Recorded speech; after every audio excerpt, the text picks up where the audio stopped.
Okay, so for this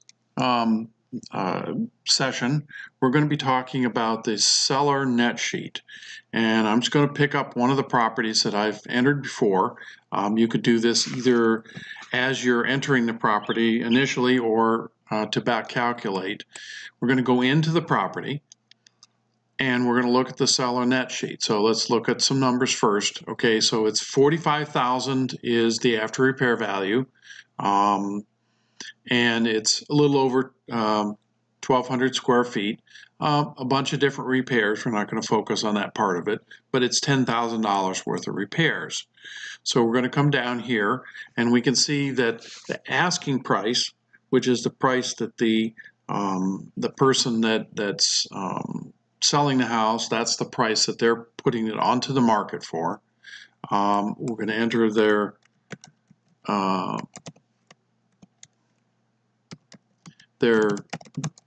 email address that shows up in one of the reports. The days on market. So right now, for our area, it actually is about 60. There are properties that sell in hours, days, and weeks, but there are also some that are on the market forever. And it averages out. I just saw this statistic the other day, averages out to 60 days on the market. This is one of those parameters that you're going to change over time. So as the market slows down, you're going to be increasing that number. If it speeds up, then you're going to obviously decrease it. And so now we're going to go into the next block. That is the monthly expenses. So we have a mortgage of, say there's a remaining mortgage of $10,000, and the monthly payments are $250. Enter the yearly taxes. Let's just say that the yearly taxes are $1,200 and the insurance is $1,000. All right. We don't have any PMI on this one, and there's no HOA fees. The monthly water is, $40 a month. The monthly gas, on an average across the year, is $30, and the electric is $50. I'm just kind of making these numbers up, and you would have to get the real numbers.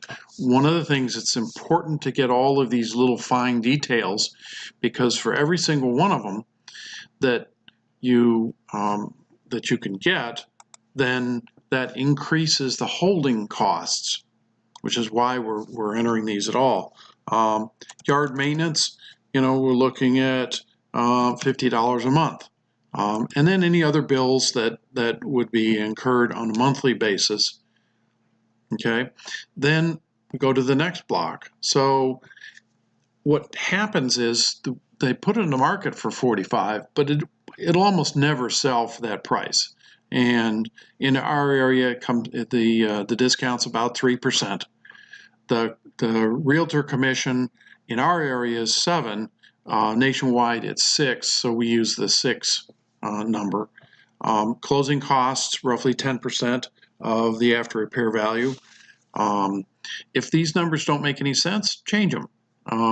If you know that you can get closing, now keep in mind the goal of this sheet is to give the numbers that the seller would have if they sold it themselves.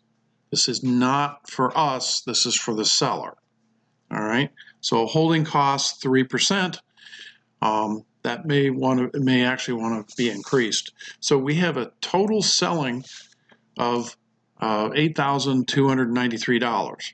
All right, if they're actually in pre-foreclosure and they're delinquent, so maybe they're $1,500 with penalties delinquent, then you need to include that. Again, how far behind are they in the water and the gas? Maybe they're current on the gas and current on the electric. Their HOA fees are current, and they're delinquent on the taxes $1,500. Oops, not $15,000. All right, so we can look at these numbers and see that just to bring it current, and since the property, all the delinquent stuff needs to get paid for, they're going to have to come up with $3,100. So if we go down and look at the last one, for a sale price, a listing price of $45,000, they're going to walk away with $11,600. That's sometimes can be a shock to the seller, but you've got the documentation here. So then when you go to the print functions, go back up here, I'm going to do the PDF for the seller. We can see that there's a seller net sheet portion here. We'll go ahead and generate just that portion. And you can see that it documented all of that data. And, again, sometimes this works as investors, sometimes this works in our benefit, and sometimes this works against us. You have to make that decision as the investor looking at this going, well, I'm offering $8,000 for this property. Maybe it's not good to show them this. But if you're offering them $12,000 or $15,000, then it absolutely makes sense to be able to show it to them. Because then you can say, well, if you sell it normally, you're going to hold on to it for minimum of 60 days, probably longer, because it needs all these repairs. It means $10,000, almost $11,000 in repairs. Those numbers are the numbers that are in the investor pricing. So you're actually looking at numbers higher than that. Then you can use that as part of your selling technique. And that covers the seller net sheet. Hope that this provides some service for you.